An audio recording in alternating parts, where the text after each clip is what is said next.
While taxiing before takeoff, notice on the FMA that the climb mode is blue, meaning that it is armed, and it will engage automatically during takeoff as SRS Speed Reference System. There is no lateral mode showing, meaning that runway track is active. Runway track is selected by turning the heading knob at least one click in either direction. The knob must not be pulled or pushed. Runway track can be used up to 400 feet AGL to ensure obstacle clearance during initial climb should an engine failure occur. 1 FD2 indicates that both flight directors are on, even though no flight director symbols are displayed on the ground.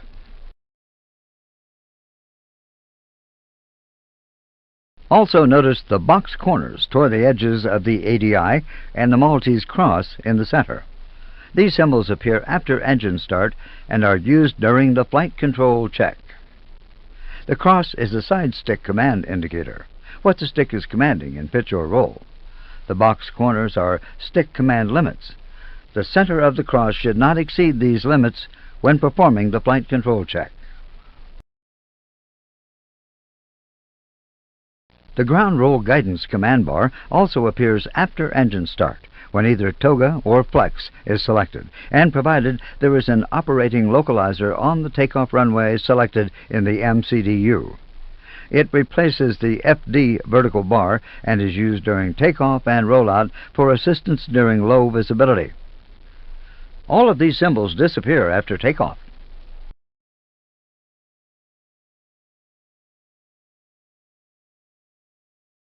When the thrust levers are placed into the flex or toga detent, the FMAs indicate manual flex 49, meaning that the thrust has been manually placed into the flex detent, and that thrust for the assumed temperature of 49 degrees Celsius has been calculated and set. Speed select 197 in blue, meaning that a speed other than the default econ speed has been selected. A/THR illuminates in blue, meaning that the auto thrust system is automatically armed. It will engage automatically when thrust is reduced to climb.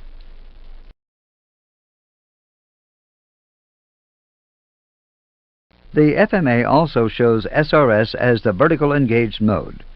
SRS, Speed Reference System, commands the horizontal flight director bar to a pitch angle resulting in a speed of V2 plus 10 knots. Should an engine fail, SRS will command a speed of V2 or existing aircraft speed, whichever is higher. RWI, meaning runway track, is the engaged lateral mode.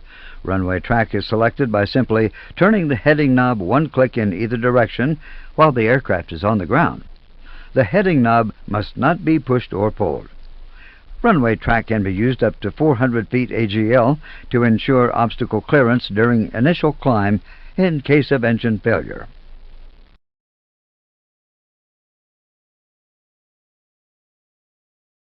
At 30 feet, runway turns to runway track.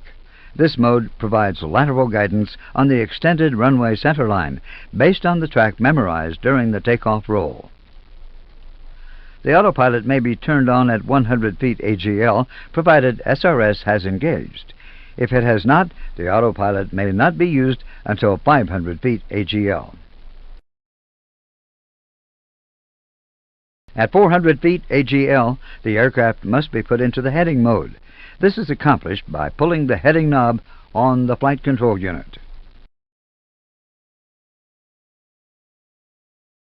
At the UAL thrust reduction acceleration altitude of 800 feet AGL, a white flashing message, lever climb, appears in the auto thrust FMA. The FMA flashes as a reminder to set the thrust levers to the climb detent. Set the thrust levers to climb.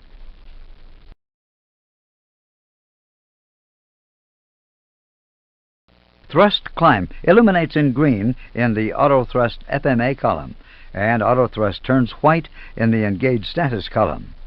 The auto throttles have automatically engaged.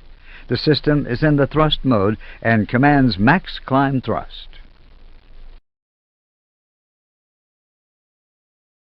Also at 800 feet, SRS has disengaged and the vertical mode now becomes open climb. Since we had changed the Econ climb speed to green dot, the FMGC treats this speed as a selected speed. The magenta triangle indicating managed speed disappears and is replaced by the blue selected speed indications. Since 197 knots is off the speed scale, a blue number appears on top of the speed tape. Also, ALT is displayed in blue, indicating that the altitude capture mode is armed.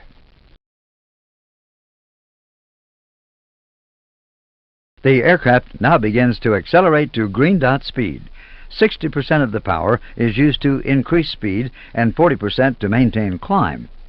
Flaps and slats are retracted on schedule. Note, the selected speed number has disappeared and has been replaced by the blue triangle.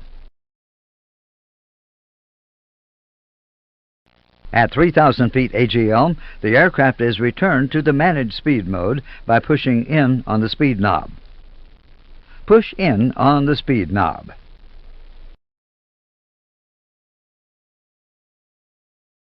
The aircraft is now in the managed speed mode. Managed speed indications appear on the speed tape. Since 250 knots is above the speed tape range, the indication is shown by a magenta number above the speed tape. Also note that the flight control unit's speed window has closed, the numbers being replaced with dashes, and the managed speed light is on. The following illustration, while not yet part of United's operating procedure, is an illustration of the capabilities of the A320.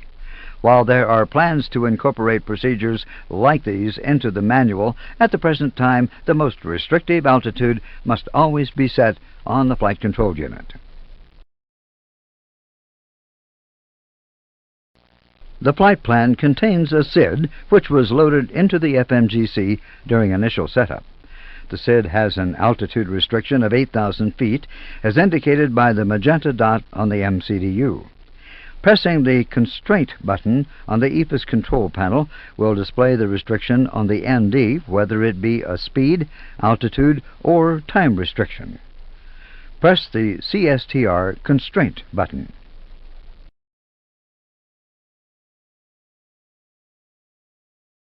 The Constraint button illuminates green, and the altitude constraint of 8,000 feet, which already is shown on the MCDU, is now visible on the ND.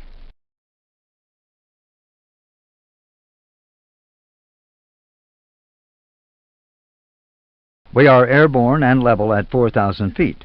ATC clears us to flight level 230, with the restriction to cross the intersection at or below 8,000 feet. First, we dial in the cleared altitude of flight level 230. Then we command a VNAV climb by pushing in on the altitude knob. Note, the level change light illuminates, indicating that the FMGC is in vertical nav, or VNAV. On the PFD, the primary indication that VNAV is engaged is climb, CLB, enunciated in green in the vertical column.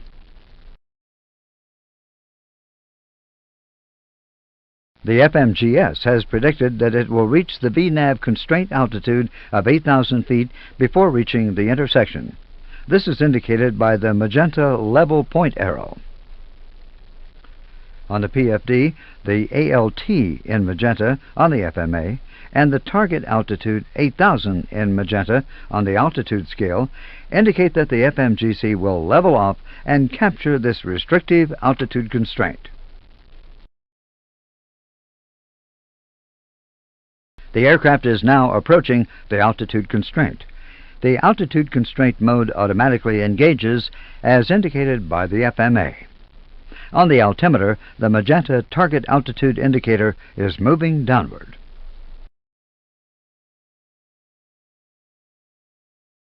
The aircraft is now level at the constraint altitude, with altitude constraint in green on the FMA. VNAV is still armed, as shown by the blue climb on the FMA. It will automatically re-engage when the aircraft flies over the constraint waypoint. The re-engagement point is marked by the blue start of climb arrow on the ND. You now receive a clearance to cross Narren intersection at flight level 230. Then climb to and maintain flight level 350.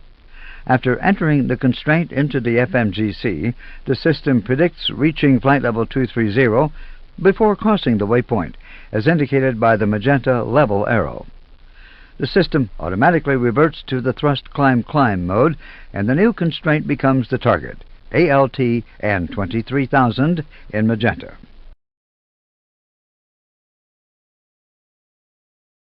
ATC now clears you to maintain a heading of 200. Pull the heading knob to engage the heading mode.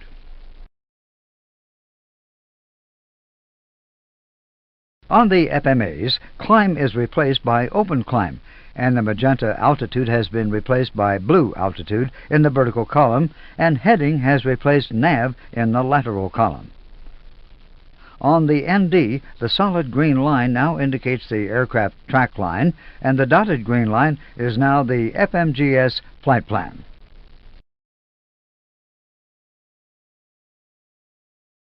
On the FCU, the LAT indicator light extinguishes, the window opens, dashes disappear, and the present aircraft heading appears in the window.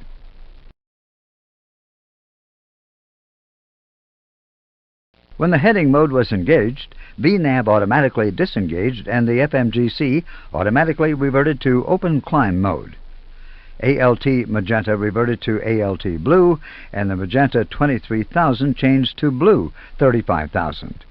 Altitude capture is now armed to the FCU set altitude, not the lower constraint altitude. When not on the assigned route, the altitude constraints which are assigned to flight plan waypoints must be disregarded. The cardinal rule to remember is LNAV must be engaged for VNAV to operate. You have now been cleared to a heading of 180 to intercept course and resume normal navigation. Since the intercept point is on this side of the 2 waypoint, the aircraft will smoothly intercept. Rearm LNAV.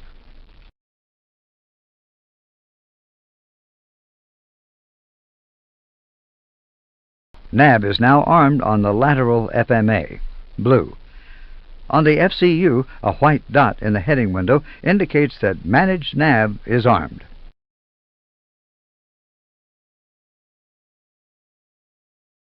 On the ND, the solid green line indicates the track line to the computed intercept point, and then the remainder of the flight plan. If the intercept statement is missing, then the track line is crossing the flight plan beyond the 2 waypoint, and interception is not possible without further action.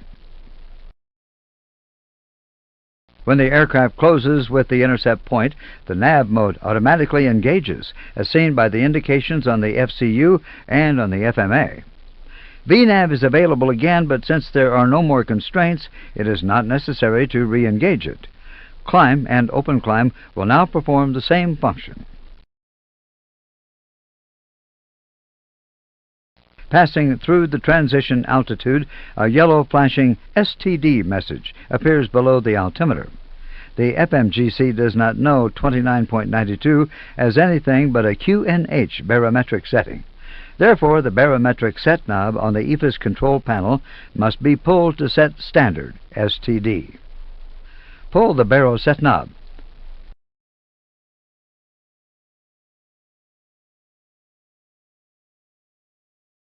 The symbol STD now displaces the baro setting. The altitude annunciation on top of the altimeter is changed to a flight level reading. Lastly, the window in the EFIS control panel now reads STD.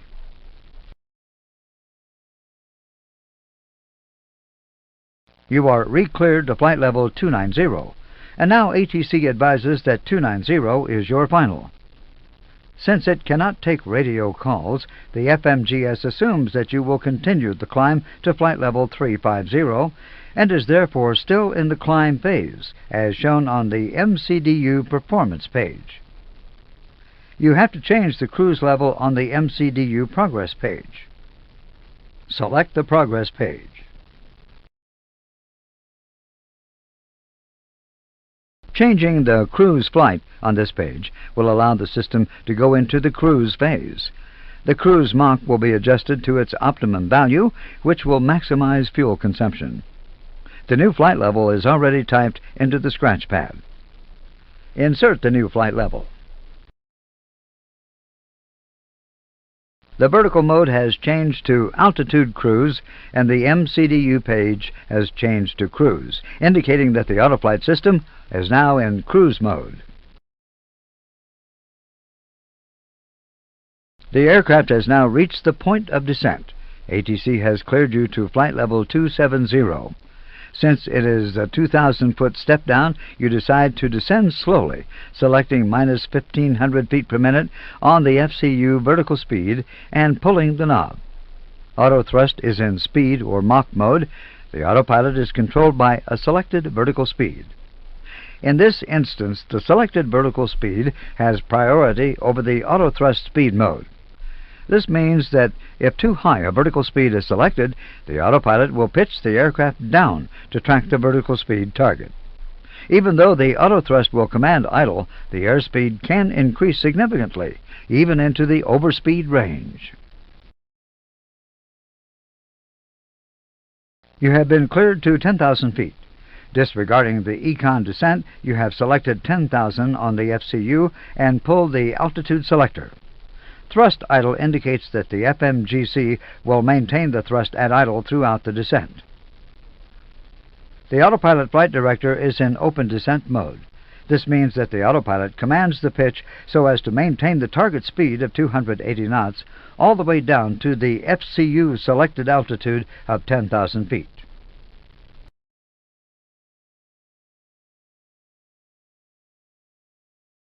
As the aircraft reaches the target altitude, the speed mode automatically engages on auto thrust. Alt-star automatically engages in the vertical mode. Alt-star is the capturing mode, smoothly rounding out the level off. As soon as the aircraft is level, altitude will engage.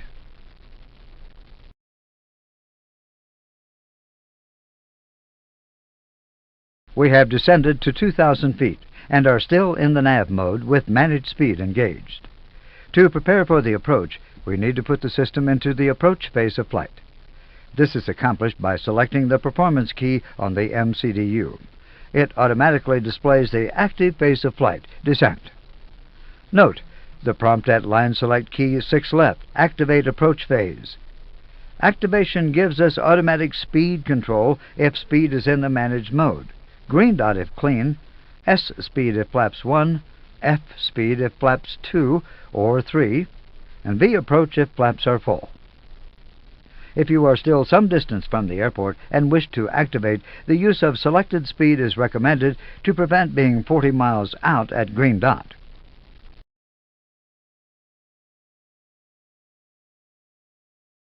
Note the deceleration point on the ND. The aircraft should already be in the approach phase and should have been slowed and configured for the airport traffic pattern.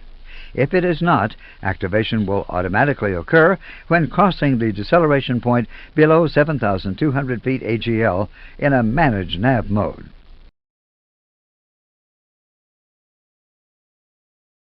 If the aircraft overflies the deceleration point with managed speed engaged, the aircraft will automatically begin slowing to a speed appropriate to the aircraft configuration. Even if you are in selected speed, the approach phase will automatically activate. However, the aircraft will not slow, since a selected speed will override a managed speed.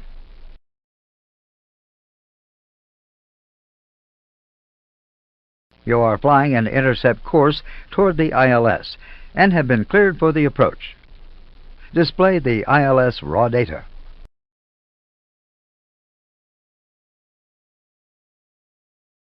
The ILS switch illuminates green and the raw data ILS scales are displayed on the PFD. On the FMA, a decision height of 200 feet has previously been inserted into the MCDU performance page. Now press the approach button to arm the approach modes, localizer and glide slope. Press the approach button. The approach button illuminates green. On the FMA, the localizer and glide slope are armed, blue. When you press the approach button, the localizer glide slope modes become active because you have inserted an ILS approach into the flight plan.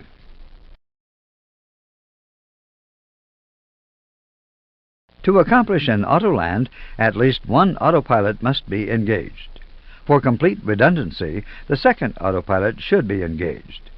Auto-land requirements will be discussed later in your training. Engage Autopilot 2.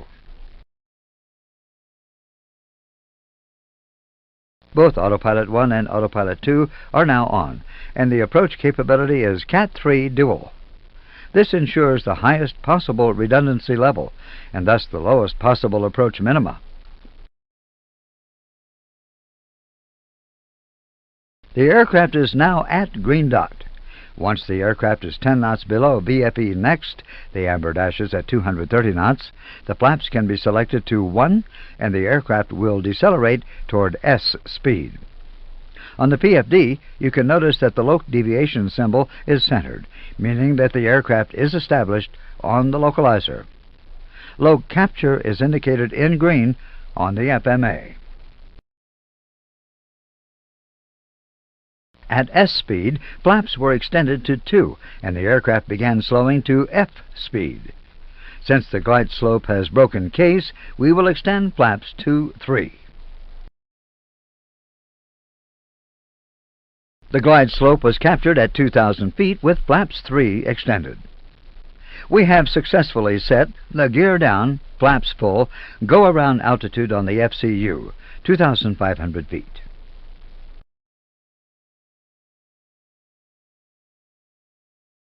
During the approach, as the aircraft crosses 700 feet radio altitude, ILS tuning is frozen. At this point, an FMGS change or failure does not affect the approach completion. At about 400 feet RA, the land mode engages, and any action on the FCU is disregarded. Land can be disengaged only by landing or by engaging the go-around mode. At around 50 feet, the flare mode automatically engages. At around 30 feet, the auto-throttle reduces the thrust to idle. At around 10 feet, a retard auto callout reminds you to set the thrust levers to idle.